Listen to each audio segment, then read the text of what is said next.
yonent bi sallallahu alayhi wasallam dafa toog ak Seydina Jibril ci kaaba gi ñuy waxtaan ñoom ñaar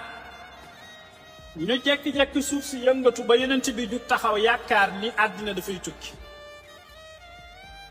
Jibril na ko bu ragal yow Muhammad xanaa da nga yaakaar ne àddina day tukki mu ne ko waaw mu ne ko yàlla wala bu bufte bi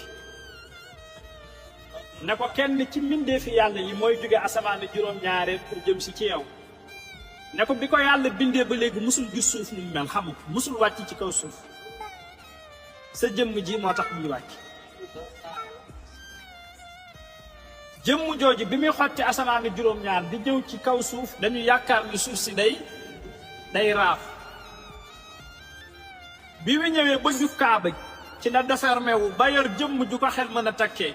mu wàcc ci diggante yonent bi ak Jibril mu ne ko yaa rasulallah sa borom moo ma yónni ci yow nee na joxoon na yonente yàlla Suleymaan nguur tey nag dafa ñëw pour tànn loola nga sax ci nekk jaam ba keroog ngay xëy di ko wuy si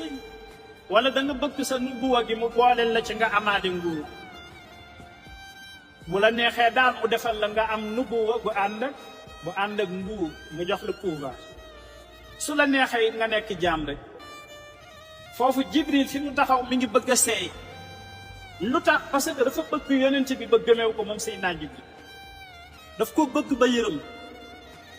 mi ngi xool yonent bi alayhi salaatu wasalaam di ko def geste balaa muy choisir nekk buur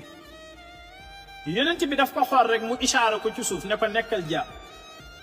yonent bi ne malaayika bi boo demee nga ni sama borom tànn naa nekk jaam dégg ngeen moo tax yàlla bi muy wax ci alquran ne tudd naa seetlu ka nga xam ni moo rañaanloo ci guddi jaamam bi jëlee ko masjid al haram pour yóbbu ko masjid al aqsa bi nga xam ni barkeel naa lépp loo xamante ni mooy wër ngëlam mooy li ko wër waxul Muhammad ne jaam la wax bi abdihi layla ndax nekk jaam gën martaba bu dul nekk jaam Jibril moomu nag nga xamante ni yonent bi sallallahu alayhi wasallam demoon na ba miin ko bay toog di waxtaan ak moom ci suufu kaaba gi ñuy ngombalaan